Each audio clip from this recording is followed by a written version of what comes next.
आत्मबल।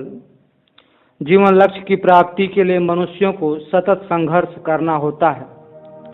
संसार में व्याप्त कुरीतियों, दुष्प्रवृत्तियों और भ्रष्टाचार से लोहा लेकर सत्प्रवृत्तियों और ईमानदारी को जीवन में धारण करने के लिए प्रबल आत्मशक्ति की आवश्यकता होती है। इसी लक्ष्य की प्राप्ति में सहायक मंत्रों की विवेचना यहाँ प्रस्तुत की जा रही है। प्रथम मंत्र कुछ इस प्रकार से है, सामवेद का है। एन देवाः पवित्रेणात्मानं पुनते सदा तेन सहस्रधारेण पावमानि पुनन्तु नः।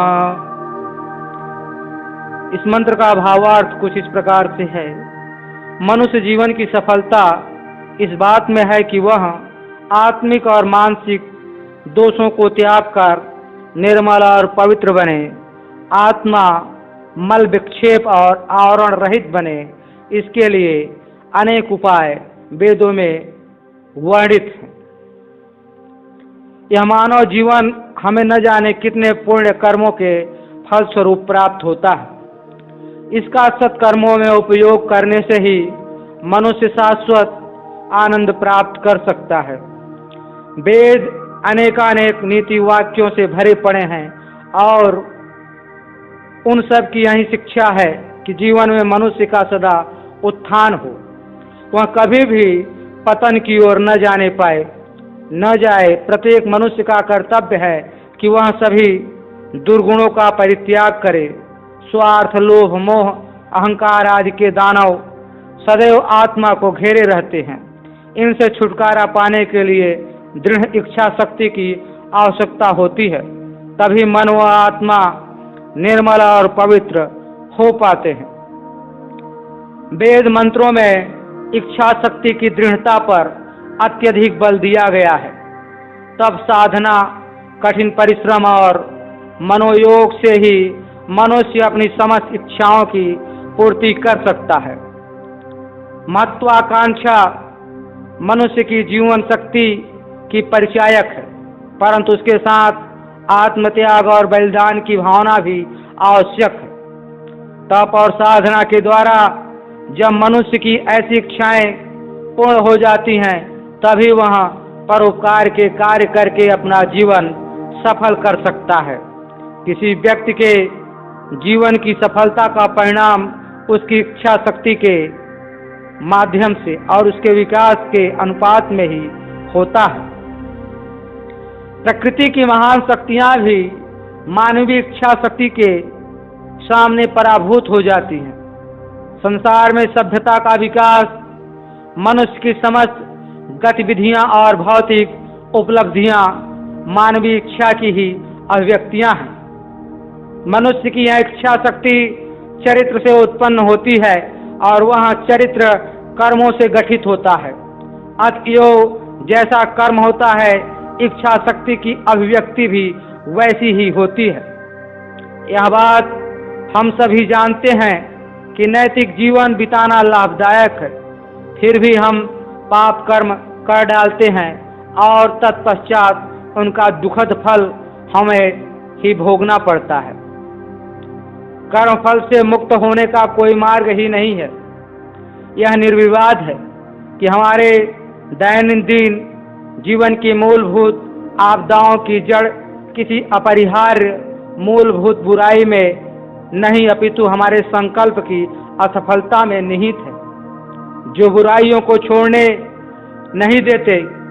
जो व्यक्ति अपने गलत विचारों पर विजयी हो गया, वह अवश्य ही अमोघ इच्छा शक्ति का स्वामी होगा। जब कभी भटकता हुआ प्राणी यह समझ लेता है कि मैं आत्मा हूँ, शरीर नहीं हूँ, तभी वह बलवान बनता है। जो यह समझ लेते हैं कि उनकी आत्मा में ईश्वर का निवास है, तो आत्मा में अद्भुत प्रचंड शक्ति उत्पन्न होती है। यही शक्ति मानसिक दोषों को त्यागने की सामर्थ्य उत्पन्न करती है।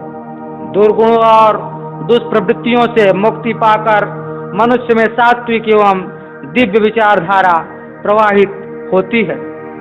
जो बुराइयों से संघर्ष करने का उत्साह जगाती है। बुराइयों को उखाड़ डालो और अच्छाइयों का पोषण करो। वेदों के इस निर्देश को सदैव ध्यान में रखना चाहिए। कुर्वन्नेवेह कर्माणि जिजीविषक्षतगुं समाह एवं त्वयि नान्याथेतोऽस्ति न कर्म लेप्यते नरे। यजुर्वेद अध्याय 40 मंत्र 2। मनुष्य अपना जीवन लक्ष्य प्राप्त करे, इसका एक ही उपाय है और वह है सदाचरण। हम धर्म पर चलते हुए 100 वर्ष तक जीने की कामना करें। मनुष्य का जन्म और पुनर्जन्म दोनों ही उसके कर्म और कर्मफल पर आधारित हैं। जन्म से मृत्यु तक जब तक यह शरीर है, जीवन है, तब तक कुछ न कुछ शारीरिक या मानसिक कर्म वह करता ही रहता है। कर्म किए बिना तो एक क्षण को भी रह पाना असंभव है। मनुष्य जीवन तो कर्म करने के लिए ही मिला है।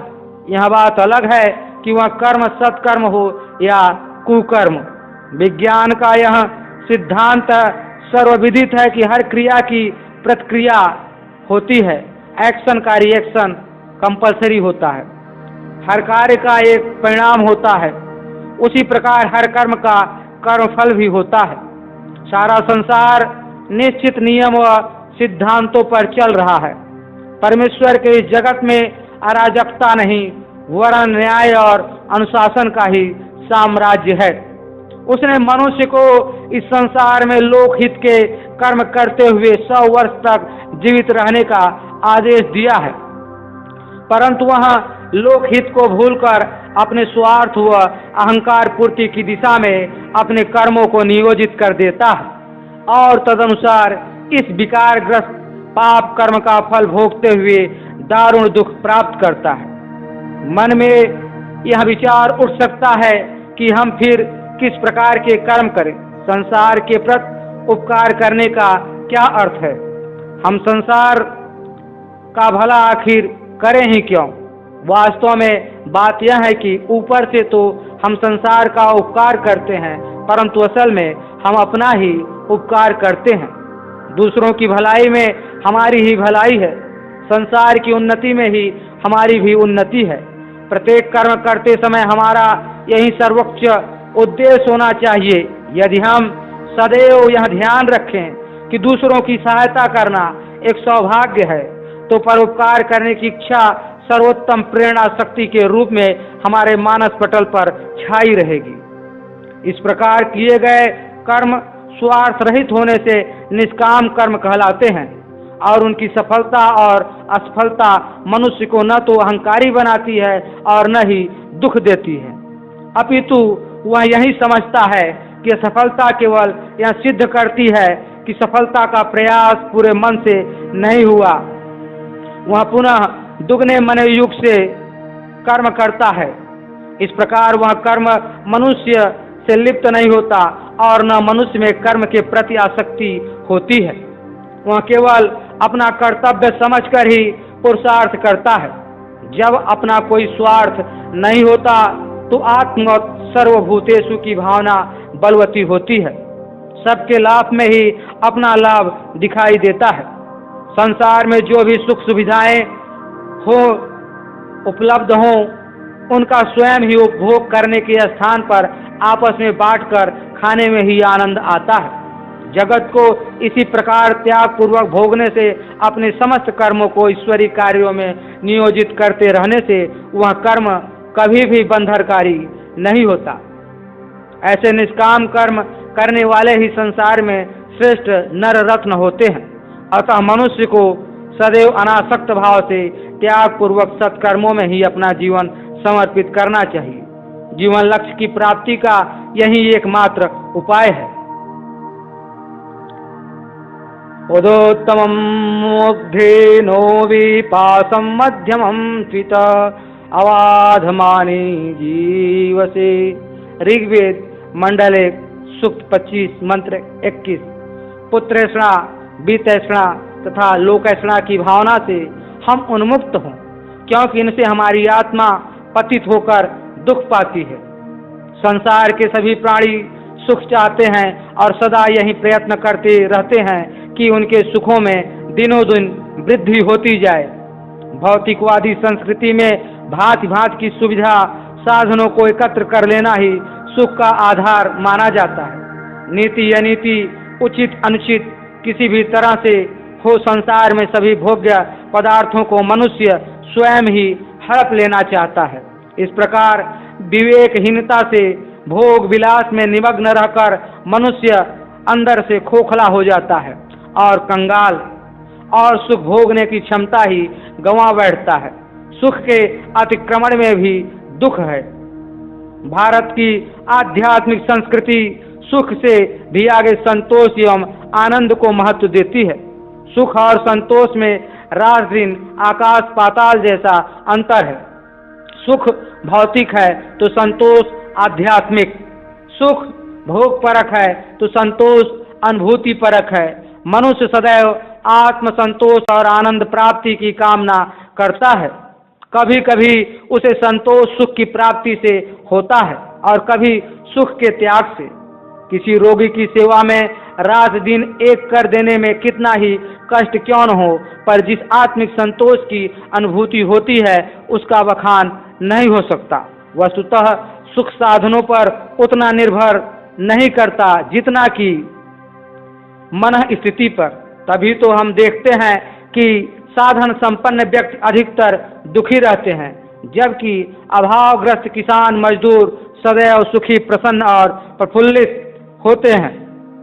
आज चारों ओर अधिकतर व्यक्ति इसी माया जाल में फंसे हैं और सुख प्राप्ति के उल्टे मार्ग पर चल रहे हैं। मनुष्य जब अपने सुख की चिंता में रहता है तब वह दूसरों की परवाह नहीं करता और स्वार्थी बन जाता है तथा दूसरों को दुख ही पहुंचाने लगता है। संसार में भोग्य वस्तुएं सीमित हैं और मानव इच्छाएं अनंत हैं, परंतु स्वार्थवाद के चलते थोड़े से व्यक्ति ही लाभान्वित होते हैं और बहुसंख्यक का शोषण होता है।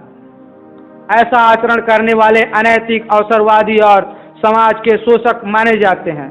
पुत्रेषणा, वित्तेषणा और लोकेषणा की भावना से वह संसार में लूट खसोट तो खूब करते हैं, बाह्य दृष्टि से बड़ी सुखी भी दिखाई देते हैं, परंतु सुख के समस्त साधनों के रहते हुए भी वे सुख का आस्वादन नहीं कर पाते। उनके पुत्र व परिवारी भी कुमार्गी होकर दुख पाते हैं और अंततः चारों ओर से उन्हें अपयश ही मिलता है। आदर्श समाज वही होता है जिसमें प्रत्येक व्यक्ति को अपनी संपूर्ण प्रतिभा व क्षमता के द्वारा सुख साधनों को बढ़ाने की पूर्ण स्वतंत्रता हो, साथ ही वह दूसरों की स्वतंत्रता में किसी भी प्रकार से बाधक न हो, वरन उनका सहयोग ही करे। यदि व्यक्ति इस तथ्य को समझकर लोभ, मोह व स्वार्थ से छुटकारा पाले तो उसका जीवन क्या से क्या हो जाए। इसके लिए मनुष्य की आत्मशक्ति, आत्मबल ही उसे प्रेरित कर सकती है। जो जितना अधिक आत्मबल का धनी होगा वह उतना ही जल्दी इन माया मोह के बंधन को काट फेंकने में समर्थ होगा। कोददर्शः प्रथमं जायमानं मस्थन बन्तं यदनस्था विभर्ति भूम्या यशूर श्रीगात्मा क्वचित् को विद्वान समुपगात द्रष्टु में तत्। ऋग्वेद मंडल 1 सूक्त 164 मंत्र 4। आत्मज्ञान प्राप्त करना मानव जीवन का मूल लक्ष्य है। यह संसार कैसे बना, पदार्थों का आदि कारण क्या है, शरीर और उसमें शोणित मांस अस्थि आज की विचित्रता और उसकी आत्मा से विलगता आदि का ज्ञान मनुष्य को अवश्य प्राप्त करना चाहिए। यह वेदों का संदेश, वेदों का उद्गार है। मानव शरीर परमात्मा का सर्वश्रेष्ठ उपहार है। पूर्व जन्मों के पुण्य कर्मों के फल स्वरूप न जाने कितनी योनियों में भटकने के पश्चात हमें यह मानव शरीर मिला है। संसार में किसी भी प्राणी की शरीर रचना इतनी उत्कृष्ट नहीं है। मनुष्य को ही परमेश्वर ने सर्वगुण संपन्न ऐश्वर्यशाली शरीर प्रदान किया है। इसका एक एक अंग, एक एक इंद्री अपनी कार्य क्षमता में अद्वितीय है। अधिकतर मनुष्य इस शरीर को ही सब कुछ मान लेते हैं और इसके आगे सोचने की आवश्यकता ही नहीं समझते। हर समय इस शरीर को सजाते संवारते रहते हैं और इंद्रियों को तृप्त करने में लगे रहते हैं, पर उसमें विद्यमान आत्मा को बिल्कुल भूल जाते हैं। वे यह भी भूल जाते हैं कि शरीर तो नश्वर है और आत्मा अमर है। शरीर तो नष्ट हो जाने वाला है, केवल कुछ समय के लिए ही परमेश्वर ने कृपा पूर्वक प्रदान किया है। यह तो साधन मात्र है, आत्मा का निवास स्थान है, जिसके माध्यम से वह मोक्ष मार्ग पर अग्रसर होकर मुक्ति प्राप्त कर सकता है। मानव जीवन का लक्ष्य क्या है? अधिकतर व्यक्ति स्वर्ग प्राप्ति को ही एकमात्र लक्ष्य मानते हैं, परंतु यह स्वर्ग है क्या और कहाँ है? यह तो केवल हमारी मन स्थिति द्वारा ही निर्मित होता है। हम स्वयं ही अपने आचरण व परिस्थितियों के आधार पर स्वर्ग या नरक की स्थिति उत्पन्न कर लेते हैं। यहाँ आवश्यक है जीवन लक्ष्य का स्पष्ट निर्धारण हो जाना चाहिए। जीवन का एकमात्र लक्ष्य हमारे भीतर के अव्यक्त दिव्यत्व दिवत्व को दृढ़ता पूर्वक व्यक्त करना और अपनी वास्तविक सत्ता का साक्षात्कार करना। एक ही परमात्मा सबके भीतर छिपा है, सब में ओतप्रोत है और सबकी अंतरात्मा है। वही कर्म फल प्रदाता है और सबके अंदर निवास करता है। प्रत्येक मनुष्य देवता का स्वरूप है, केवल परिस्थिति बस वह अपने मार्ग से भटक गया है, भटका हुआ देवता है। इस महान सत्य को जानकर इस देवत्व को अपने आचरण में उतार लेना ही उसका परम लक्ष्य है। इस आत्मज्ञान को प्राप्त कर लेना मन वाणी और कर्म से पवित्र हुए बिना संभव ही नहीं है। मन कभी खाली तो रहता नहीं, या तो उसमें पाप कर्मों का रसास्वादन करने की लालसा रहती है या सत्कर्मों की सुगंध फैलाने की उत्कंठा। मन के यही विचार उसकी वाणी को भी प्रभावित करते हैं और तदनुसार ही उसके कर्म भी होते हैं। आत्मज्ञान से उसमें पवित्र विचार ही जागृत होते हैं। अहंकार को त्याग कर आत्मवत सर्वभूतेषु की भावना से संसार के समस्त प्राणियों में ईश्वर के अस्तित्व को स्वीकार कर लेने से ही मनुष्य पाप कर्मों से बचा रहता है तथा अपने दैवी गुणों की अभिवृद्धि करता है। मनुष्य जीवन की सार्थकता इसी में है। न भी जानामि यदि वेदमस्मि निर्णयः सन्नद्धो मनसा चरामि यदा मागं प्रथमजा ऋतस्यादिद्वाचो अस्नुये भागमस्याः। ऋग्वेद मंडल 1 सूक्त 164 मंत्र 37। मनुष्य अपने आप को भी नहीं जानता। न भी जानामि यदि वेदमस्मि, न भी जानामि मैं नहीं जानता कि मैं कौन हूं। यदि वेदमस्मि निर्णयः सन्नद्धो मनसा चरामि, ऐसे ही मन जो है, मन के साथ मैं विचरण करता हूँ। यदा मागन प्रथा मजा ऋतस्यादिवाचो, जब मुझे पता चलता है। अश्नुते ऋतस्या, मनुष्य अपने आप को भी नहीं जानता। यह कितनी बड़ी भूल है। उसे भाषा साहित्य आदि की जो क्षमता प्राप्त है, उसे शरीर और जीवात्मा का ज्ञान प्राप्त करना चाहिए। यह मनुष्य शरीर बार बार मिलने वाला नहीं। यह तो मिला था एक साधन के रूप में हमें अपने परम लक्ष्य प्रभु तक पहुंचाने के लिए, परंतु अज्ञान व सांसारिक भोग विलास की तृष्णा में भटक कर हमने यह सुअवसर गवा दिया। धन दौलत, साधन संपत्ति, पत्नी पुत्र बांधव बंधु कुछ भी हमारे काम नहीं आएंगे। काम आएगा तो केवल सत्कर्म। सात्विकता, हम यह भूल जाते हैं कि एक दिन हमें इस संसार से जाना है। जिस शरीर को बड़े लाड़ प्यार से दुलार से सजाने संवारने के लिए हम झूठ सच छल प्रपंच वितंडा नीति अनीति सभी का सहारा लेते हैं, न जाने क्या क्या पाप कर्म करते हैं, वह देह अग्नि में जलकर भस्म हो जानी है। भस्मांतम शरीरम, शरीर का अंत भस्म होना ही है। एक क्षण का भी तो भरोसा नहीं है।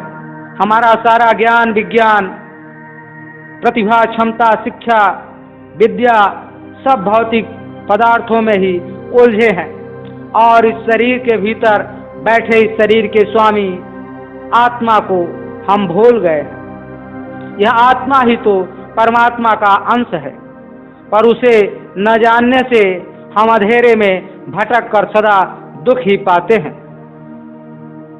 ज्ञान विज्ञान ब्रह्म ज्ञान वह भाषा है जो भाव प्रधान है। आत्मा की पहचान करके सत्य मार्ग पर चल सकने की बुद्धि हमें मिल जाए, तभी मानव जीवन की सार्थकता साधारणतया बुद्धि की सार्थकता सिद्ध होती है। साधारणतया बुद्धि के दो रूप होते हैं, एक कुबुद्धि जो हमें स्वार्थ मोह लोभ आदि पाप कर्मों की ओर आकर्षित करती है, दूसरी सुबुद्धि जो हमें अपने हित के कार्यों को करने को प्रेरित करती है पर पाप कर्मों से बचाती भी है। इससे भी आगे होती है मेधा जो अच्छे और बुरे कार्यों में भेद कर पाने की क्षमता विकसित करती है। मेधा से भी आगे है प्रज्ञा जो विवेकानुसार लोकहित के कार्य की प्रेरणा देती है। इसमें तमोगुण का नाश हो जाता है और मनुष्य अपने स्वार्थ को नहीं देखता। प्रज्ञा से भी आगे विकसित स्तर पर प्रतिभा है, इसे आत्मिक दृष्टि भी कह सकते हैं। इस विलक्षण बौद्धिक शक्ति के आधार पर मनुष्य संसार के गुणतम रहस्य को जान लेता है, जिसे ब्रह्म ज्ञान कहते हैं। बुद्धि के सर्वोत्तम रूप को कहते हैं ऋतंभरा। जब बुद्धि ऋत से शाश्वत ब्रह्म से और उसके ब्रह्म के ज्ञान से भर जाती है तो उसे ऋतंभरा तत्र प्रज्ञा कहते हैं। इसमें केवल सतोगुण ही शेष रह जाता है। यह सात्विक बुद्धि सदा एक रस रहती है और सत्य को पहचान कर आचरण में धारण एवं पालन करने की क्षमता प्रदान करती है। इसके प्रकाश में प्रत्येक वस्तु बिल्कुल यथावत दिखाई देती है तथा भ्रम और संशय समाप्त हो जाता है। आज मनुष्य भांति भांति के ज्ञान विज्ञान भाषा आदि का अध्ययन करके उसका उपयोग अनेकानेक क्षेत्रों में कर रहा है। सुख सुविधा के साधनों का ढेर लगाता जा रहा है। स्थिति यह है कि एक बटन दबाने मात्र से संसार के किसी भी कोने में कोई भी कार्य संपन्न कर सकना संभव हो गया है। मनुष्य अपनी इस उपलब्धि पर स्वयं को परमात्मा से भी बड़ा समझने की मूर्खता तक करने लगा है। पर क्या इसलिए हमें यह मानव शरीर प्राप्त हुआ है? क्या यही इस बुद्धि का उपयोग है? क्या यही जीवन का लक्ष्य है?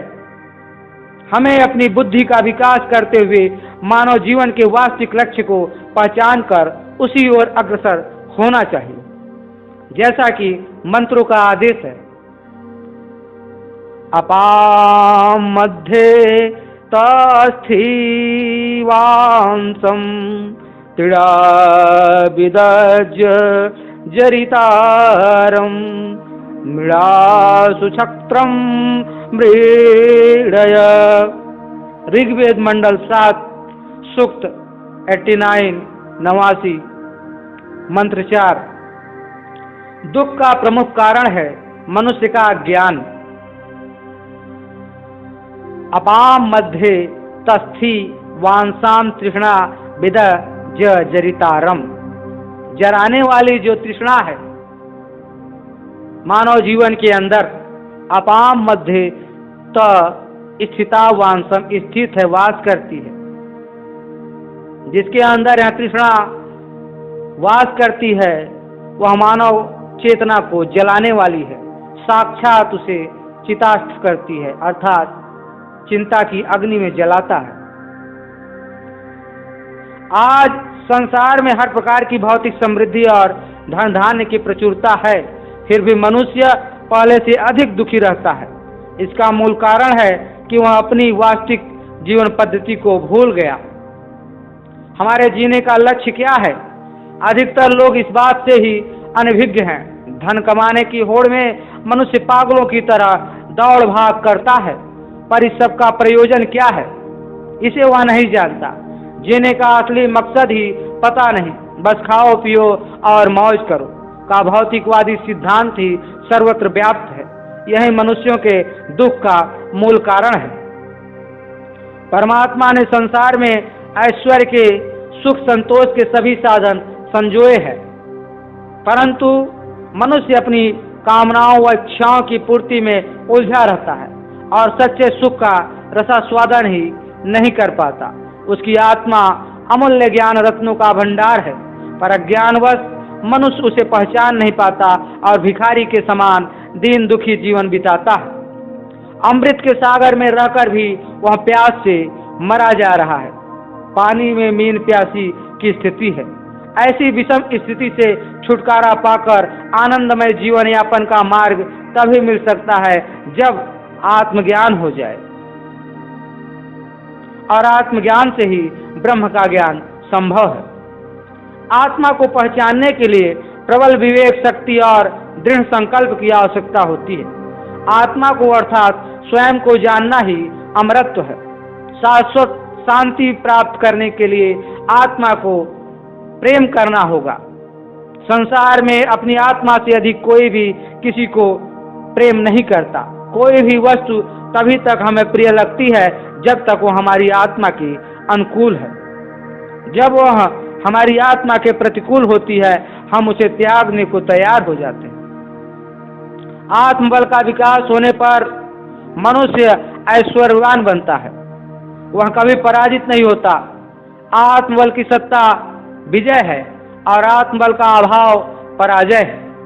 मनुष्य जब अपनी आत्मा का परमात्मा से संबंध स्थापित करके सर्वशक्तिमान अनुभव करने लगता है, तब उसकी हीनता दूर हो जाती है। फिर वह किसी भी कार्य में पराजित नहीं हो सकता। आत्मबल मृत्युंजय होने का साधन है।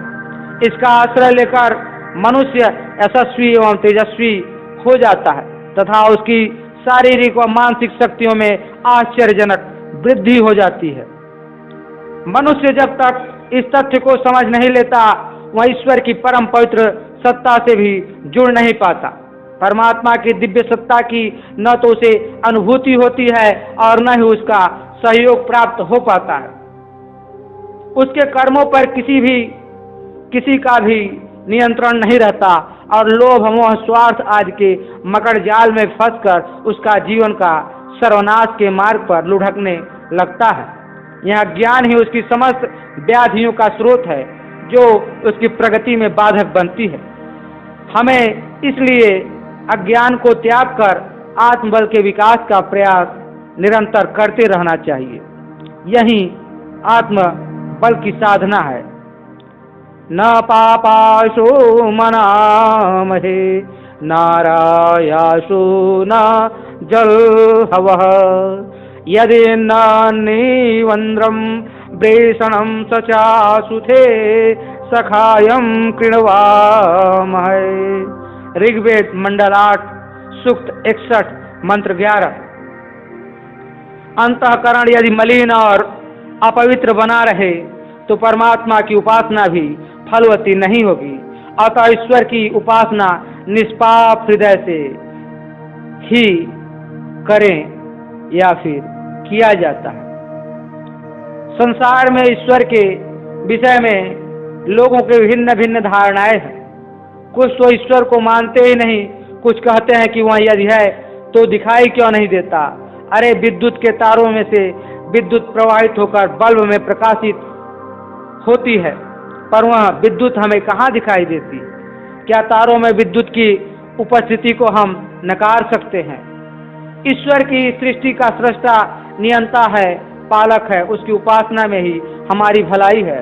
यदि इसी बात को सिद्ध करता है यजुर्वेद का मंत्र, नमस्ते अस्तु विद्युते, नमस्ते अस्तन नवे, नमस्ते भगवान ननस्तु यतः स्वः समीहसे। वह विद्युत से भी सूक्ष्म, लाइक दैट, विद्युत जैसा ही है भगवान। उसी तेज से, उसी शक्ति से, उसी करंट से यह जो संसार में जो क्रियाकलाप और प्रत्येक जो कार्य निरंतर गति और नृत्य हो रहा है, जो हर कली फूल और सूर्य के प्रत्येक किरण के साथ जीवन में निरंतर प्रसार हो रहा है, लेकिन इसको सब लोग अनुभव नहीं करते। क्यों? क्योंकि उनका जो समझ है वह कहीं न कहीं गूढ़ नहीं है, कूढ़ हो गया। अधिकतर व्यक्ति परमेश्वर की उपासना करते हैं, फिर भी दुखी व कष्ट में रहते हैं। इसका कारण है कि हमारे अंतःकरण कसाय कलमशों से भरे हैं।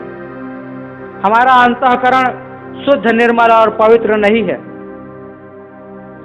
पाप कर्मों में लिप्त रहते हुए जो उपासना होती है वह तो केवल एक ढोंग मात्र ही रह जाती, फिर हमें लाभ कैसे मिल सकेगा? पवित्रता ही प्रभु कृपा की एकमात्र शर्त है।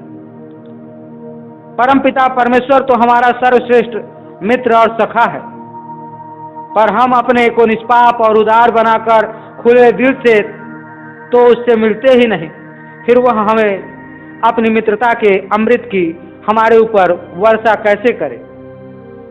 आज का युग अहम केंद्रित और इंद्रिय परायण है। हम छाया चित्रों की ओर दौड़ते हैं।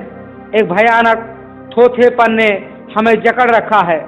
काम और कांचन का रोग सर्वत्र भयानक रूप से फैल रहा है। इसके भंवर से लोग छूटना नहीं चाहते। लोग भोग विलास में लिप्त हैं, फिर भी सदैव अतृप्त ही रहते हैं। इससे बड़ा दुर्भाग्य भला और क्या होगा कि भोग स्वयं ही पुकार पुकार कर कह रहे हैं, भाई हमें तृप्त करने की सामर्थ्य नहीं है। परंतु यह मनुष्य कितना मूर्ख है कि इस तथ्य को भुलाकर बार बार और भी अधिक वेग से उन्हीं भोगों की शरण में जाकर तृप्ति खोजने का असफल प्रयास करता चला जाता है। स्थिति यह हो जाती है, भोगान भुक्ताम वयमेव भुक्ता, अर्थात हम सांसारिक विषय भोगों का उपभोग नहीं कर पाए, अपितु उन भोगों को प्राप्त करने की चिंता ने हमको ही भोग लिया। वेद ने भौतिकता को कभी भी त्याज्य नहीं कहा है, मगर इस प्रकृति को केवल साधन के रूप में ही प्रयोग करने की बात कही है। इस शरीर के बिना या भौतिक पदार्थों के बिना हमारा निर्वहन असंभव है, पर इस सब को सब कुछ मानकर चलना भी अपने आप को धोखा देना है। परोपकार के कार्य और नैतिक आचरण उच्चतर आध्यात्मिक जीवन के सोपान मात्र हैं। चित्त की शुद्धि के लिए हमें इनसे होकर जाना पड़ता है। चित्त को शुद्ध किए बिना उच्चतम ज्ञान की प्राप्ति नहीं होती।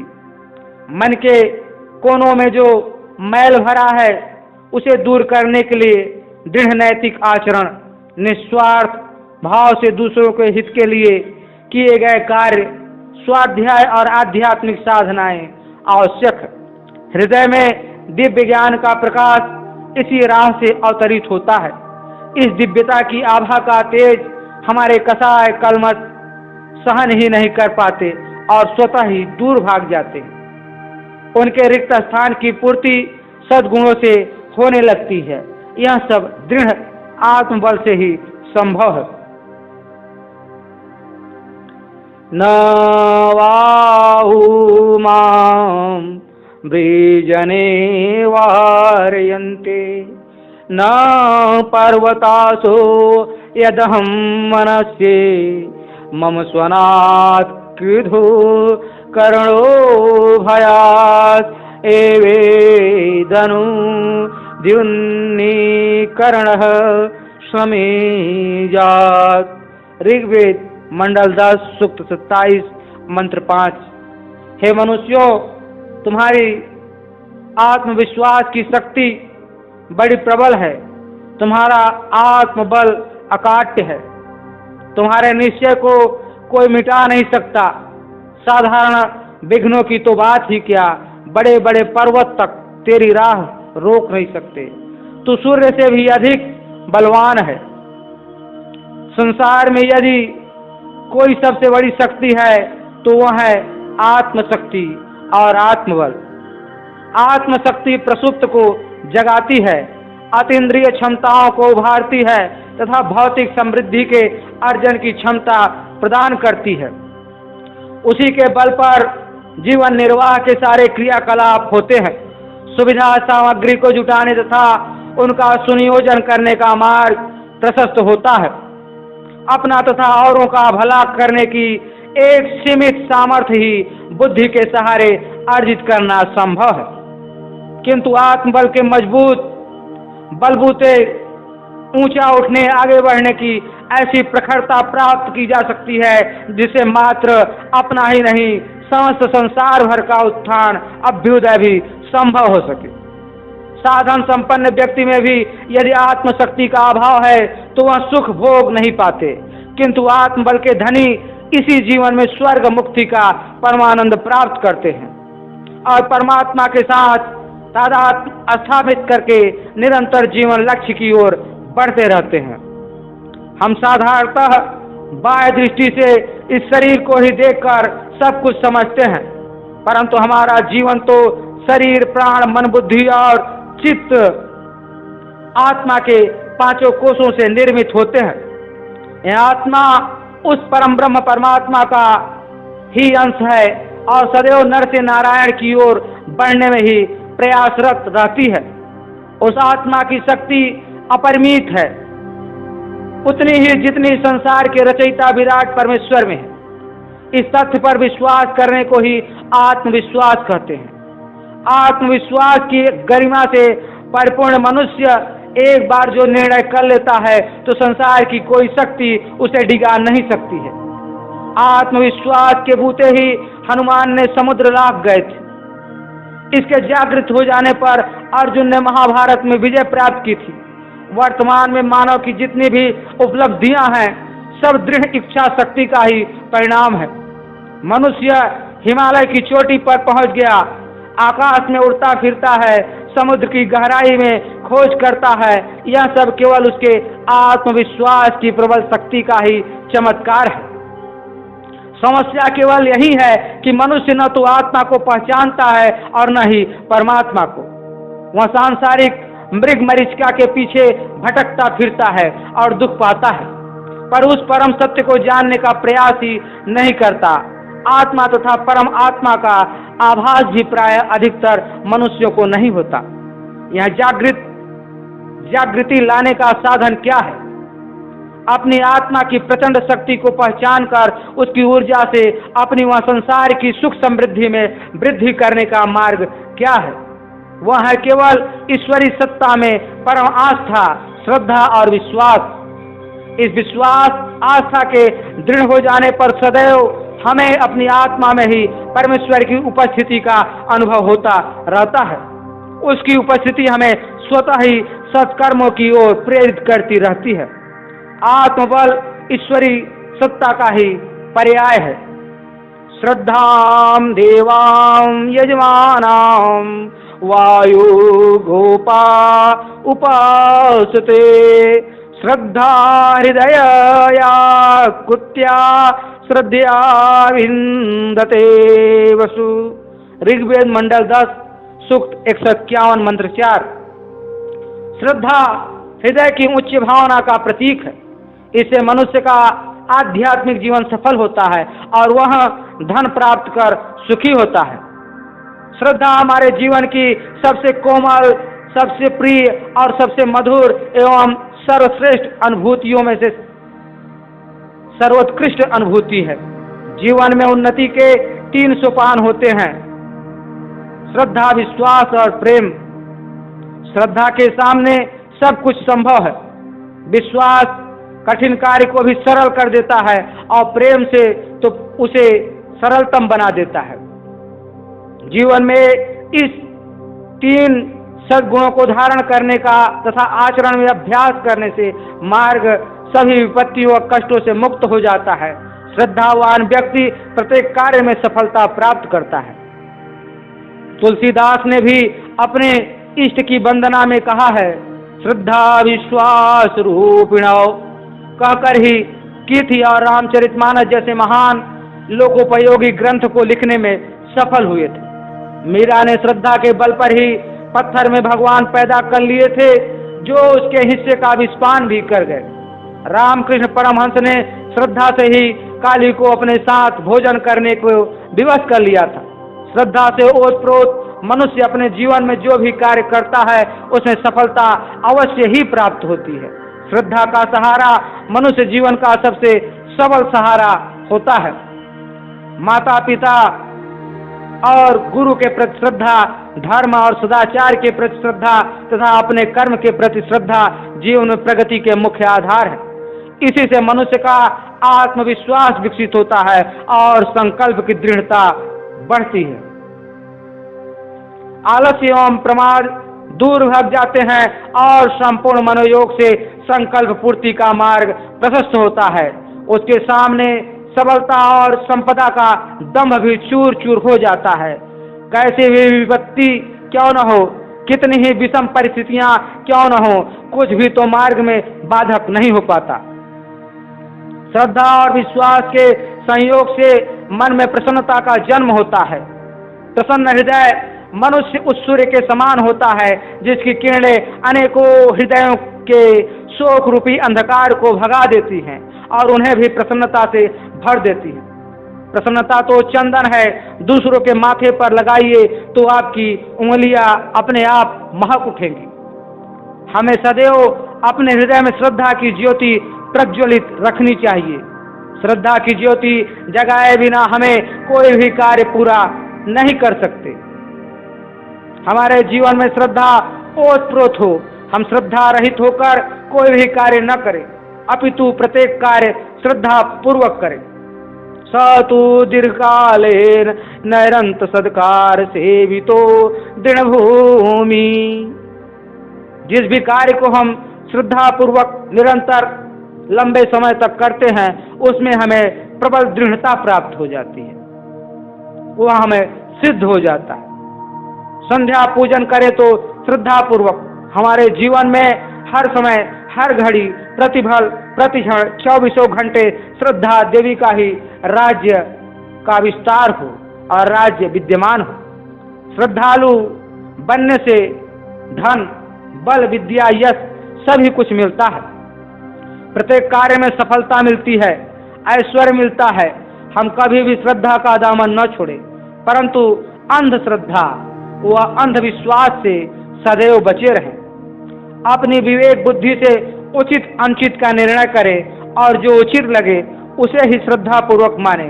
बिना विचारे दूसरों की देखा देखी कुछ भी करना अंधविश्वास कहा जाता है। अंध अनुकरण हमेशा विनाशकारी और हानिकारक ही सिद्ध होता है। श्रद्धा से ही आत्मबल पुष्ट होता है। स्वयं वाञ्छेत्तन्वं कल्पयस्वं स्वयं यजस्व स्वयं जुषस्व महिमां ते यन्नेन न सन्नसे। यजुर्वेद अध्याय 23 मंत्र 15। स्वयं वाजिस्तन्वं कल्पयस्वं स्वयं यजस्व स्वयं जुषस्व महिमा ते अन्येन न सन्नसे। दूसरों के आशीर्वाद या उपदेश से किसी के ध्येय की कदापि सिद्धि नहीं होती। इसके लिए स्वयं अपने शरीर, मन और आत्मा से सत्कर्म तथा परोपकार के कार्य करने होंगे। स्वयं वाजिस्तन्वम, स्वयं वाजी माने संग्राम, तन्वम इस शरीर से स्वयं संग्राम को जीतना होगा। कल्पयस्वम और आयु को जीतना होगा। स्वयं यजस्व और स्वयं के माध्यम से परोपकार और कल्याण की भावना यज्ञ को जीतना होगा। स्वयं जुषस्व, स्वयं को जिस प्रकार से बैल जो है जुतता है खेत की जुताई करने के लिए, उसी प्रकार से हमें इस शरीर की को साधना होगा। महिमाम ते अनन्येन न सन्नसे, किसी दूसरे की महिमा से, किसी दूसरे के आशीर्वाद से, किसी दूसरे के कल्याण से, किसी दूसरे के कमाए हुए भोग साधन और उसके भोग विलास से कभी भी हमें वो श्रेष्ठ पद प्राप्त नहीं होता। भारतीय धर्म और मनुष्य में देवत्व की भावना का जो पतन आज दिखाई दे रहा है, उसका मूल कारण यही है। तथा कथित ब्राह्मणों ने धर्म को अपनी स्वार्थ पूर्ति का साधन बनाकर जनता के समक्ष इसका विकृत रूप प्रस्तुत किया है। लोगों में यह भावना जड़ जमा रही है कि बस भगवान की मूर्ति की पूजा करो, ब्राह्मणों की सेवा करो, उन्हें हर प्रकार के दान देकर प्रसन्न रखो, तो सारी कामनाओं की पूर्ति सहज ही हो जाएगी। ऐसे ब्राह्मण जो धर्म के स्थान पर सदैव अधार्मिक आचरण ही करते रहते हैं, क्या अपने उपदेश व आशीर्वाद से मनुष्य को भव बंधनों से मुक्त कर सकते हैं? यदि केवल किसी के आशीर्वाद देने मात्र से ही हमारा कल्याण संभव होता तो आज संसार में कोई भी दीन दुखी नहीं होता। इन सब मिथ्या विचारों से ही मानव जीवन में आज चारों ओर त्राही त्राही और कलह मची हुई है। लोग आलसी और अकर्मण्य हो गए हैं, स्वयं कुछ भी नहीं करना चाहते और अपनी असफलताओं का दोष भगवान और भाग्य को देते रहते हैं। बोया पेड़ बबूल का तो आम कहाँ से आए वाली स्थिति होती है। वेद वाक्य है कि मनुष्य जैसा सोचता है वैसा ही बन जाता है। जो मनुष्य अपने आप को निर्बल और शक्तिहीन समझता है, संसार की कोई शक्ति उसे बलवान और शक्तिशाली नहीं बना सकती। अतः अपनी भावनाओं को बलवान अत्यंत आवश्यक है, उनको बदलना है। उपदेश व आशीर्वाद से उसके मन में उत्साह व तेजस्विता की भावना जन्म लेती है और तदनुसार उसका जीवन श्रेष्ठता एवं पराक्रम से दिव्यवान हो उठता है। उसकी अंतःचेतना इस विश्वास से भर उठती है कि आशीर्वाद और उपदेश की शक्ति उसके कार्यों में सफलता प्रदान करने में सदैव सहायक रहेगी और उसे मंजिल तक पहुंचा देगी। वह दुगने उत्साह से कार्य करने में लग जाता है। आशीर्वाद देना स्वयं एक गरिमापूर्ण उत्तरदायित्व है। समर्थ एवं सक्षम व्यक्ति ही आशीर्वाद और उपदेश देने का अधिकारी होता है। साथ ही पात्र कुपात्र का ध्यान रखना भी आवश्यक। जो व्यक्ति स्वयं कुछ करना ही न चाहे और केवल भगवान या गुरु या ब्राह्मण के आशीर्वाद में ही कामना पूर्ति के स्वप्न देखे, उससे बड़ा मूर्ख और कौन होगा। धृतराष्ट्र ने भी महाभारत युद्ध से पूर्व अर्जुन को विजयी भव का आशीर्वाद दिया था, परंतु स्वयं अपने पुत्र दुर्योधन को यह आशीर्वाद उसके आग्रह करने पर भी न दे सके थे। उपदेश या आशीर्वाद केवल पुरुषार्थ को पुष्ट करने का कार्य करते हैं।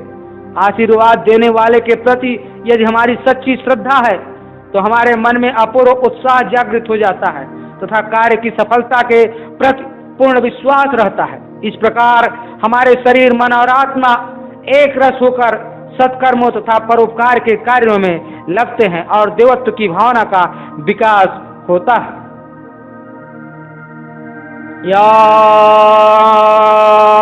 मे धाम देवगणाः पितरश्चोपासते तया मामद्य मेधयाग्ने मेधाविनं कुरु स्वाहा। यजुर्वेद अध्याय 32 मंत्र 14। विद्वान तत्वदर्शी तथा आत्मज्ञानी ब्रह्मज्ञानी जन जिस मेधावी बुद्धि के द्वारा संसार में श्रेष्ठ कर्मों का संपादन करते हैं, हे ईश्वर हमें भी वही मेधा बुद्धि प्रदान कीजिए। बुद्धि के यो तो कितने ही स्तर है और उनके कितने ही नाम है।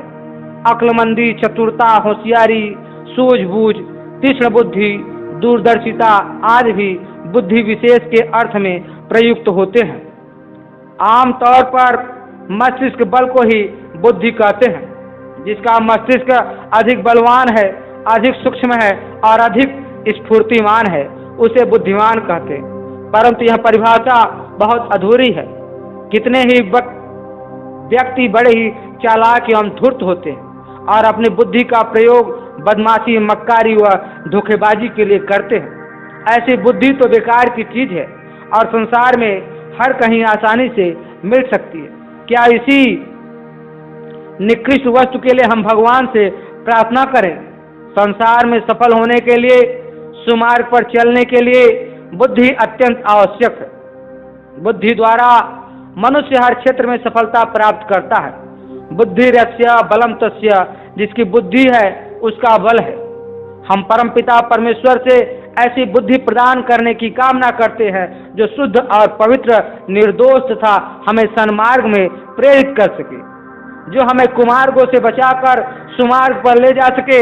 ऐसी बुद्धि ही मेधा कही जाती है, जो सत्य असत्य में, नीति अनीति में विवेक पूर्वक भेद करके हमें अज्ञान के अंधेरे से निकालकर प्रकाश के सद्ज्ञान के जगत में प्रवेश कराती है, आलोकित कर देती है। मेधावी बुद्धि से ही ऋषि मुनि सत्कर्मों और पाप कर्मों से हटकर परोपकार के द्वारा श्रेष्ठता के सोपान पर चढ़ते हुए अमृत को प्राप्त करते। मेधावी बुद्धि से हमें धन, यश और सुख सभी कुछ प्राप्त होता है। वह हमारी सारी मनोकामनाएं पूर्ण करती है और सब कार्यों को सिद्ध करती है। गायत्री मंत्र में भी हम इसी धी मेधा को प्रेरित करने की परमात्मा से प्रार्थना करते हैं। धियो नः प्रचोदयात्। परमेश्वर की उपासना का मुख्य उद्देश्य यही है कि वह हमें मेधावी और तत्वदर्शी बनाए, जिससे हमें आत्मा का सच्चा ज्ञान और ब्रह्म ज्ञान, सत्य आचरण में प्रवृत्ति जागृत हो। संसार में जितने भी श्रेष्ठ पुरुष हुए हैं, उन्होंने इसी मेधा बुद्धि से अमरता को प्राप्त किया है। स्वार्थ त्याग द्वारा पवित्र अंतःकरण से वे सदैव परोपकार के कार्यों में लगे रहे। मेधा बुद्धि ही अंततः हमारे आत्मबल में वृद्धि करती है और ऐसी शक्ति प्रदान करती है कि विपरीत परिस्थितियां भी हमें सत्य मार्ग से विचलित नहीं कर पाती। इससे मन निर्मल, शुद्ध और पवित्र हो जाता है तथा उसे बस में रखना सरल हो जाता है। क्रोध, भय, ईर्ष्या, घृणा, काम, लोभ, दंभ, मोह आज की वृत्तियां मेधा बुद्धि के सात्विक प्रभाव से शांत हो जाती। प्रभु कृपा से ही मेधा बुद्धि का वरदान प्राप्त होता है। जो जितना अधिक परमात्मा की सत्ता से एकाकार होने लगता है और एकाकार होने का प्रयत्न करता है, उतने ही अधिक दैवी गुणों की उसमें अभिवृद्धि होती है और स्वर्गीय आनंद की अनुभूति होती है। मेधा बुद्धि ही आत्मबल को बढ़ाती है। इदं विद्वानांजन सत्यं वक्ष्यामि नानृतं सनेयमस्वं गाम हमात्मानं तव पुरुष। अथर्ववेद कांड 4 सूक्त 9 मंत्र 7। संसार की विचित्रता को ध्यान में रखकर सदैव सत्य बोले और आत्मबल को प्राप्त करें। गामः मात्मानं तव पुरुषः। आत्मबल को प्राप्त करना संसार में सत्य की बड़ी प्रतिष्ठा व महिमा है। सत्य बहुत ही उत्तम बल और शक्ति है। सत्यवादी होने से बढ़कर और कुछ भी श्रेयस्कर इस विश्व में नहीं है। सत्य का अर्थ ही है जो पदार्थ जैसा है उसको वैसा ही जानना, मानना और प्रकट करना। शास्त्रों ने सत्य को तप और धर्म का संज्ञा दी है। सत्य के अभाव में मनुष्य ही नहीं रह जाता, साक्षात पशु हो जाता है। असत्यवादी के मुखमंडल पर तेज नहीं रहता। सत्य न बोलने वाले का विश्वास टूट जाता है और शाख उसकी जड़ें उखड़ जाती है। मित्र भी उससे कतराते हैं। मनुष्य को सदैव सत्य भाषण का व्रत लेना चाहिए, पर साथ ही यह भी ध्यान रखना चाहिए कि वह सत्य तो बोले पर उसका सत्य कटु न हो। वह सत्य दूसरों के हृदय को चोट न पहुंचाए। वह हितकर भी हो और प्रिय भी हो। सत्यम ब्रूयात् प्रियम ब्रूयात्। सत्यमेव जायते नानृतम। सत्य की ही जय होती है, असत्य की कभी नहीं। यह हमारे राष्ट्र का महान ध्येय वाक्य है। उपनिषद ने इसको बहुत ही श्रद्धा से व्यक्त किया है। अपने अंतःकरण में झांककर हमें यह देखना चाहिए कि हम इसका कितना पालन कर रहे हैं। सत्य बोलने से मनुष्य संसार के बड़े से बड़े पापों से बचकर सुपथगामी बन जाता है। सत्य में बड़ी शक्ति है, इसकी महिमा महान है। सत्य सबसे बड़ा धर्म है और स्वर्ग की प्रथम सीढ़ी है। सत्य ही तपस्या और योग है, सबसे श्रेष्ठ यज्ञ है। महाभारत में तो यहाँ तक कहा गया है कि सत्य से बढ़कर कोई धर्म नहीं है और झूठ से बढ़कर कोई पाप नहीं। अतः असत्य को छोड़कर सत्य को ग्रहण करो। राजा हरिश्चंद्र, स्वामी दयानंद सरस्वती और महात्मा साधु संत फकीर सत्य के उत्कृष्ट प्रयोग से मानवता को गौरवान्वित किया है। सत्यम स्वयं अग्नि है, उसे कोई और आग प्रभावित नहीं कर सकती। सांच को ना आँच।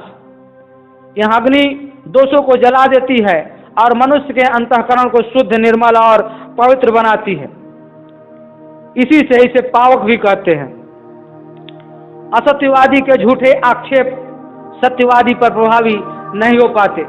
असत्य भाषण स्वार्थ सिद्धि के लिए किया जाता है या तो परदोष दर्शन की दृष्टि से। दोनों दशाओं में अंततः यह मनुष्य के स्वयं पतन का कारण बनता है। परिच्छिद्रान्वेषी एवं कटु वचन बोलने वाले व्यक्ति समाज में कुदृष्टि से देखे जाते हैं। ऐसे व्यक्तियों के आचरण ही स्वयं उनका विनाश करते हैं। सत्य आचरण करने वाला व्यक्ति ही सदाचारी होता है, निरंतर उत्तम मार्ग पर बढ़ता रहता है तथा यशस्वी, वर्चस्वी व तेजस्वी होता है। उसकी कीर्ति का पताका संसार में सदा फहराता रहता है। उसके नेत्रों से ज्योति की किरणें फूटती रहती हैं। दुराचारी व्यक्ति उनका सामना करने का साहस ही नहीं कर पाता और सदाचारी उनकी शीतलता से अभिभूत हो जाते हैं। आत्मबल के धनी ही सत्य आचरण कर सकते हैं। बड़ महामसी सूर्य बड़ादित्य महामयसी महास्ते महतो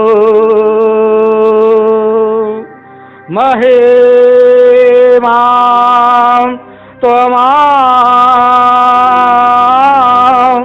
दैत्यां महायसी। अथर्ववेद कांड 13 सूक्त 2 मंत्र 19। बड़ महान अयसी सूर्य, मैं इतना महान और बड़ा हूं कि सूर्य भी मुझसे छोटा है।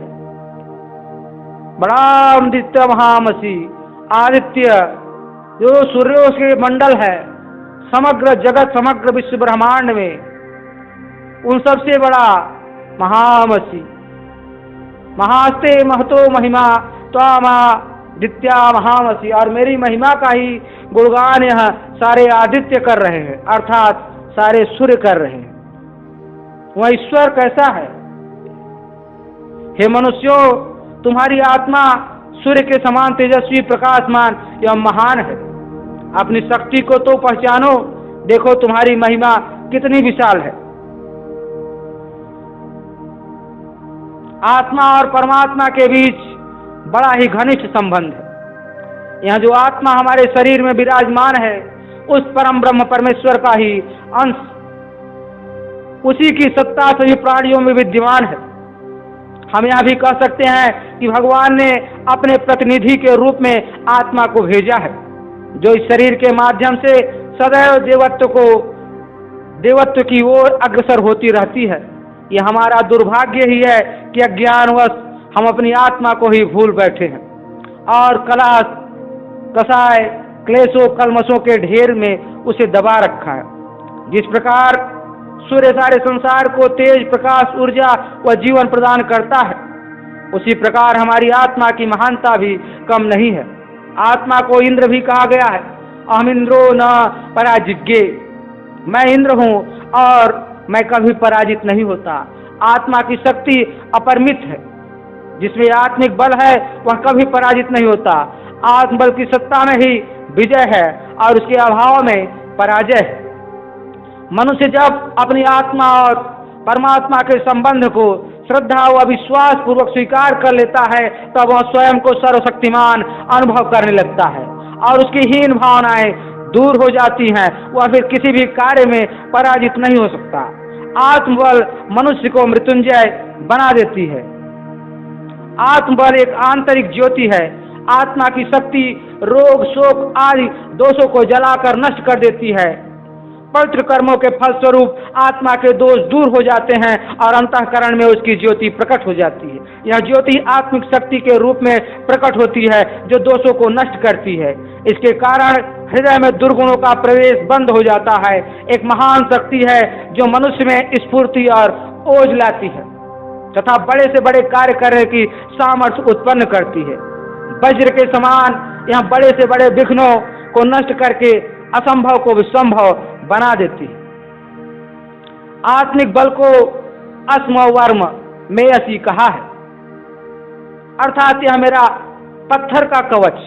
इस अटूट अक्षय आंतरिक शक्ति की उपमा वेद ने पत्थर से दे दी है, क्योंकि यह बड़े से बड़े पत्थरों और प्रहारों को रोक सकती है।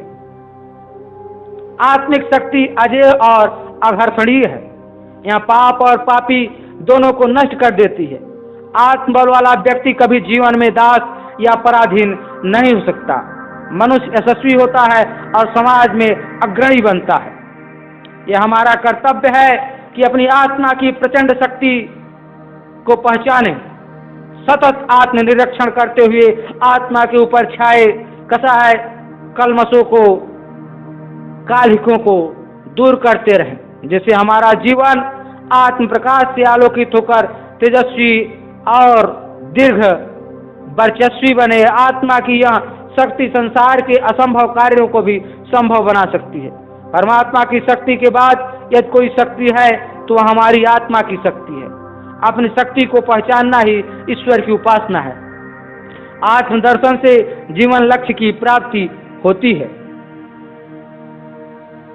भद्रमेक्ष छन्तं ऋषयः स्वर्वेदस्तपो दीक्षामुपनिषेदुरग्रे ततो राष्ट्रं बलमोजस्य जातं तदास्मै देवाम् उपसनमन्तु। अथर्ववेद कांड 19 मंत्र 41 सूक्त 41 मंत्र 1। भद्रम मिच्छन्ति, हम भद्र की इच्छा करते हैं। ऋषयः, ऋषि भद्र की इच्छा करते हैं, आत्म कल्याण की इच्छा करते हैं।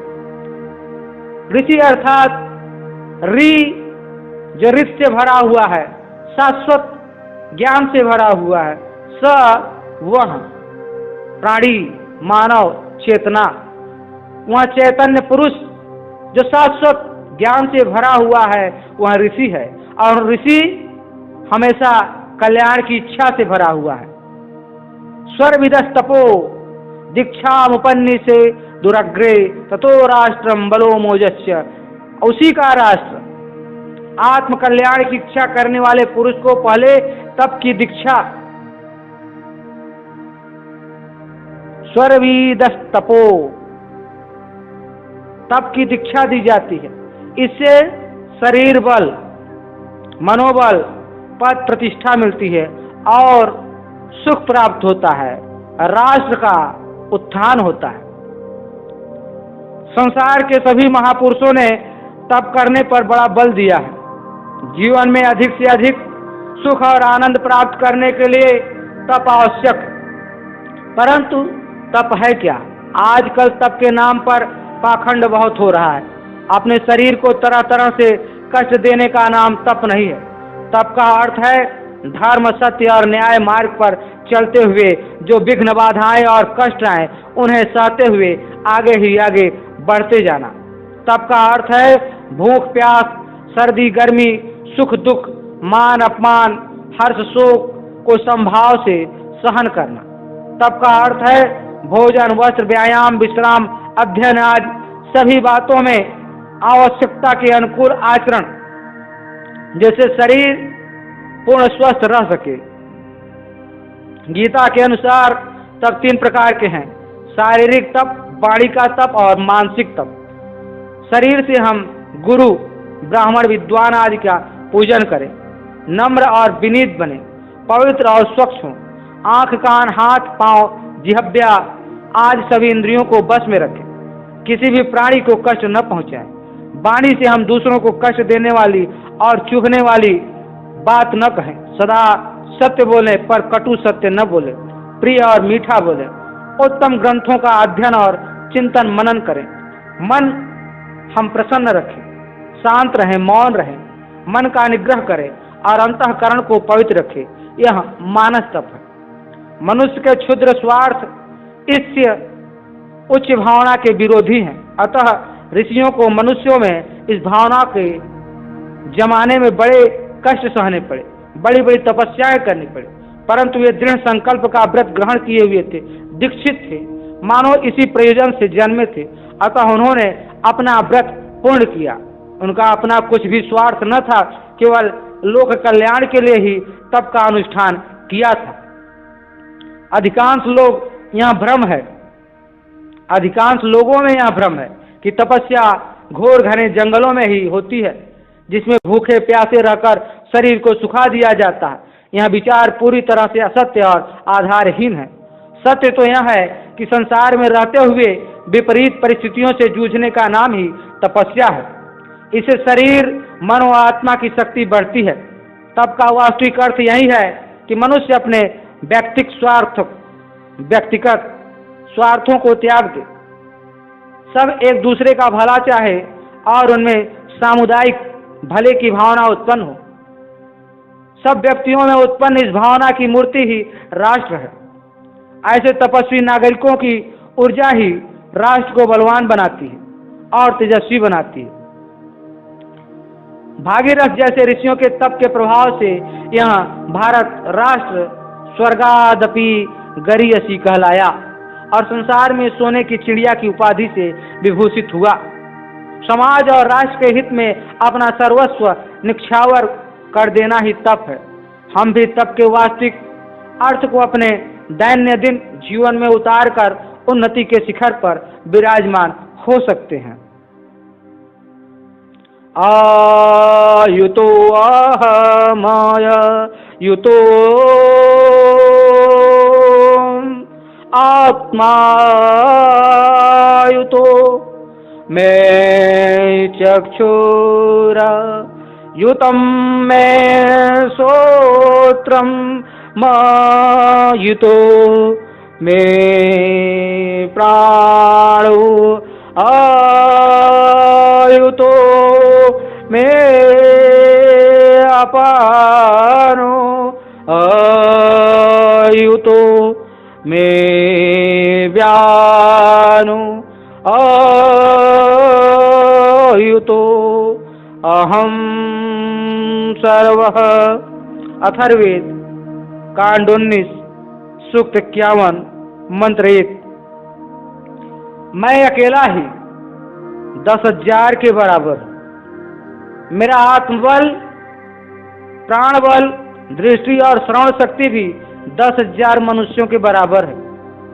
मेरा अपान और बयान भी 10,000 के बराबर है। मैं सारा का सारा 10,000 मनुष्य के बराबर हूँ। यह अथर्ववेद का मंत्र कहता है। आत्मबल और प्राणबल की पुष्टि के लिए जीवन में आनंद और प्रसन्नता अत्यंत आवश्यक है, पर यह तभी संभव है जब दृष्टि व श्रवण शक्ति तथा श्वास प्रश्वास एवं शरीर की सभी इंद्रियां व अंग प्रत्यंग आनंदित। यहाँ आनंदित और प्रसन्न होना क्या है? संयम और मर्यादा में रहते हुए संसार में सबकी भलाई के कार्य करना ही हमें सच्चा आनंद और आंतरिक प्रसन्नता प्रदान कर सकता है।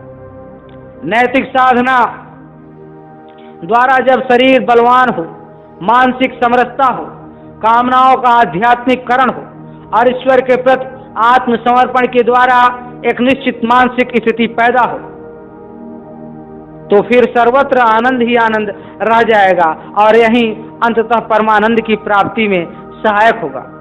आनंद और प्रसन्नता से प्रफुल्लित मनुष्य ऐसे सूर्य के समान होता है जिसकी किरणें अनेकों हृदयों के शोक रूपी अंधकार को दूर कर देती है। मनुष्य को सदा प्रसन्न रहना चाहिए। प्रसन्नता स्वास्थ्य के लिए भी उत्तम है और आत्मा को भी अपूर्व बल और शक्ति से भर देती है। जो व्यक्ति सदा प्रसन्न रहता है उसके सारे दुख दूर हो जाते हैं। सुख में तो सभी हंस सकते हैं, पर जो दुख में भी प्रसन्न रहना जानता है, अखंड प्रफुल्लित रह सकता है, वही आदर्श व्यक्ति है। जो व्यक्ति विपत्तियों और संकटों में भी घबराता नहीं, अपितु हंसता और मुस्कुराता रहता है, वह मानव नहीं देवता है। संसार में जितने भी महापुरुष हुए हैं सभी बड़े विनोदी रहे हैं। प्रसन्न और आनंदित रहने से आत्मिक बल हजारों गुना बढ़ जाता है। परिस्थितियों से जूझने की प्रचंड शक्ति एवं ऊर्जा अंतःकरण में उत्पन्न होती है। मनुष्य दीप्तिमान, श्रेष्ठ, ओजस्वी, तेजस्वी और पराक्रमी बनता है। भगवान राम और योगेश्वर श्री कृष्ण के जीवन को देखो, कितनी विकट परिस्थितियां और विपत्तियां आई, परंतु हंसते हुए सब कुछ झेला और अग्नि परीक्षा में से कुंदन के समान चमकते हुए बाहर है।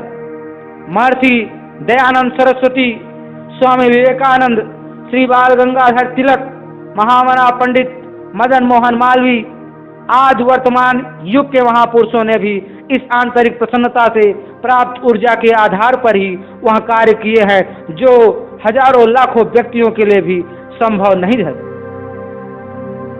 आज मनुष्य स्वार्थ की वशीभूत है तथा उसमें दिव्यता की इस भावना का लोप हो गया। जीवन को सदैव प्रसन्नता और आनंद से परिपूर्ण रखो तो आत्मबल हजारों गुना बढ़ जाएगा और एक अकेला व्यक्ति भी 10,000 के बराबर हो जाएगा। आत्मबल में प्रचंड शक्ति होती है। बीमे कर्णापतयतो चक्षुर्विदम ज्योतिर्हृदयम् आहितं यतं बीमे मनश्चरति दूरयाधिः किं स्वेद्वक्ष्यामि किमु न मनीष्ये।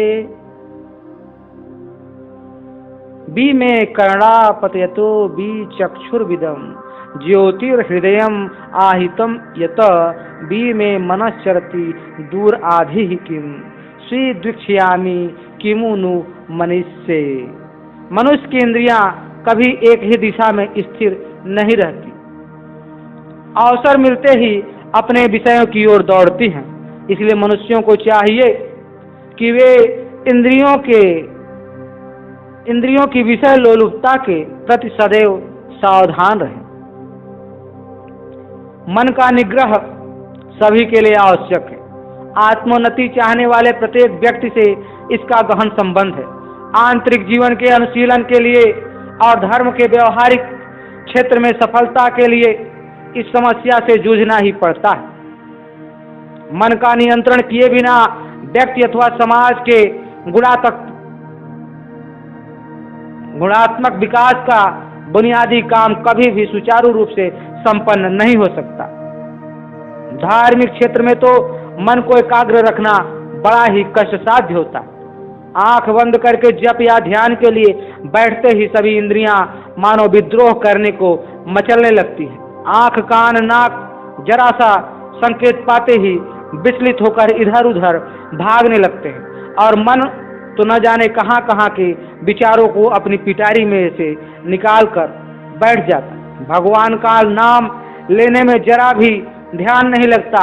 यही हाल हमारी व्यवहारिक क्षेत्र में भी होता है। कोई भी कार्य ढंग से कर ही नहीं पाते। मन चारों ओर भागता रहता है और काम बिगड़ जाने पर दुख प्रायश्चित होता है। मन की चंचल अवस्था भय, वासना और अपवित्रता के कारण होती है। इसी से हमारे अंतःकरण में एकाग्रता व तन्मयता की ज्योति इधर उधर हिलती है, कांपती है और बूझने लगती है। मन को भोगों के पीछे दौड़ने देकर और इंद्रियों का गुलाम बनाकर हम ऐसी स्थिति ला देते हैं जिसमें आत्मा की स्वाधीनता नष्ट हो जाती है। इंद्रिय संयम और पवित्रता का जीवन ही मुक्ति प्रदान करता है। आध्यात्मिक जीवन संघर्ष और परिश्रम का एक कठोर जीवन है। हम मुक्ति और निर्भयता चाहते हैं, शरीर और मन की सीमाओं से छुटकारा पाना चाहते हैं, किंतु जब तक हम अपनी इच्छाओं और लालसाओं से चिपके रहेंगे तब तक यह संभव नहीं है। मन की चंचलता को एक नियमित दिनचर्या के पालन द्वारा बहुत हद तक कम किया जा सकता है। सुव्यवस्थित ढंग से सोचने की और तदनुसार कार्य करने की आदत डालनी चाहिए। व्यक्तित्व के सभी अंगों में पूर्ण सामंजस्य होना चाहिए। उसके लिए सबसे महत्वपूर्ण है चित्त शुद्धि। सर्वप्रथम संयम के द्वारा और अधिक गंदगी जमा नहीं होने देना चाहिए। साथ ही विवेक द्वारा पुरानी भ्रांत धारणाओं तथा कसाय कलमशों को दूर करना चाहिए। चित्त शुद्धि की प्रक्रिया बहुत धीमी होती है, पर अभ्यास से यह संभव हो सकता है। मनोनिग्रह एक बहुत ही मजेदार भीतरी खेल है। हारने की संभावना के बावजूद भी एक खिलाड़ी की मनोवृत्ति से इस खेल का भरपूर मजा लेना चाहिए। यह खेल हमसे पर्याप्त मात्रा में कौशल, सतर्कता, विनोद प्रियता, सहृदयता, रणचातुर्य, धीरज और शौर्य की अपेक्षा रखता है, जो सैकड़ों असफलताओं के बाद भी हमें टूटने से बचाता है। यह आत्मबल का ही कमाल है।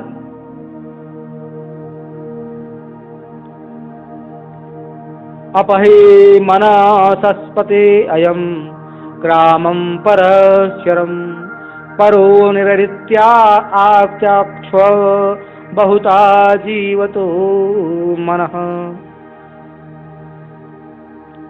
ऋग्वेद कांड 10 सूक्त 164 मंत्र 1।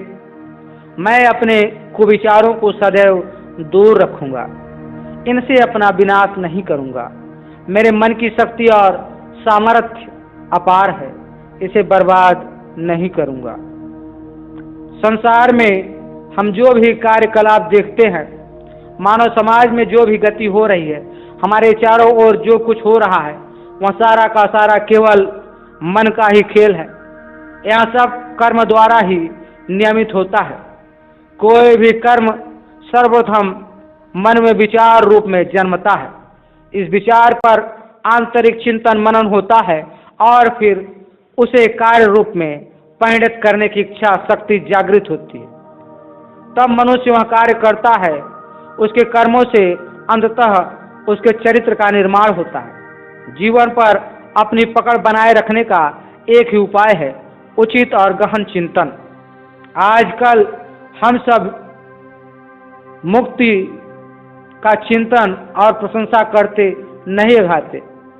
मुक्त चिंतन अच्छा है, पर उचित चिंतन से उससे भी अच्छा है, और उचित चिंतन का गहन चिंतन में परिणत हो जाना अति उत्तम है। आत्मनिरीक्षण की आदत डाले बिना मन के अंदर क्रियाशील सभी विचारों पर उचित नियंत्रण रख पाना असंभव है। अंतःकरण में मल, विक्षेप और आवरण 3 दोष होते हैं। जब तक इन दोषों को दूर करके मन को शुद्ध, पवित्र और निर्मल नहीं बना लिया जाता, उसमें दूषित विचार जन्म लेते रहते हैं। वैचारिक पवित्रता होने पर ही हमारे आचरण व कर्म में उत्कृष्टता के दर्शन हो सकते हैं। गीता का उपदेश है कि मनुष्य को निरंतर कर्म करते रहना चाहिए। हमें ऐसा कोई भी कर्म नहीं कर सकते जिससे कहीं कुछ भला न हो, और ऐसा भी कोई कर्म नहीं है जिससे कहीं न कहीं कुछ हानि न हो। प्रत्येक कर्म अनिवार्य रूप से गुण दोष से मिश्रित है। सत और असत दोनों प्रकार के कर्मों की जड़ हमारे मन में ही विकसित होती है। मन में अच्छे विचार उत्पन्न होंगे तो हमारे कर्म में भी शुभ होंगे, और कुविचारों का परिणाम अशुभ कर्म के रूप में प्रकट होगा। मन में उत्पन्न होने वाले दूषित विचार हमें दुष्प्रवृत्ति की ओर प्रेरित करते हैं और हमारे सर्वनाश का कारण बनते हैं। अतः हमें अपने मन में पनपने वाले कुविचारों को समूल उखाड़ फेंकने का सदैव प्रयास करते रहना चाहिए। भारतीय संस्कृति में मन की असीम शक्ति और अपार सामर्थ्य का सदैव अनुशीलन किया जाता है। संस्कार, परिष्कार और संशोधन द्वारा मन में से अवांछनीय तत्वों, दुर्गुण, दोषों आदि को हटाकर उसके स्थान पर सद्गुणों को प्रतिष्ठापित करना ही हमारी संस्कृति का मूल आधार है। इसी से दुर्गुणों, दुर्विचारों और दुखदायी तत्वों को मन में घुसने से रोका जा सकता है तथा उनके स्थान पर शुभ तत्व, शुभ विचार और सद्गुण अपनी सुगंध फैलाने लगते हैं। आत्मशोधन का यह क्रम जीवन भर चलता रहना चाहिए। इससे सत्कर्मों के द्वारा मानव जीवन देवत्व की ओर अग्रसर होता है। कुविचार और कुसंस्कार हमारे मन में घुसने का साहस नहीं कर पाते। जीवन पवित्र और निर्मल बनता है। आत्मशक्ति का सदुपयोग करें। आत्मबल के विषय पर आगे फिर हम विचार करेंगे। आज हम अपनी वाणी को इसी पर विराम देते हैं। ओम द्यौ शांतिरंतरिक्षं शांतिः पृथिवी शांतिरापः शांतिरोषधयः शांतिः वनस्पतयः शांतिर्विश्वे देवा शांतिर्ब्रह्म शांति क्षमा शांतिरेधि। ओम शांतिः शांतिः शांतिः। ओम सहना भवतु सहना भुनक्तु सह वीर्यं करवावहै तेजस्विना वधीतमस्तु मा द्विषावहै। ओम शांतिः शांतिः शांतिः। ओम नमः संभवाय च मयोभवाय च नमः शंकराय च मयस्कराय च नमः शिवाय च शिवतराय च। ओम शांतिः शांतिः शांतिः।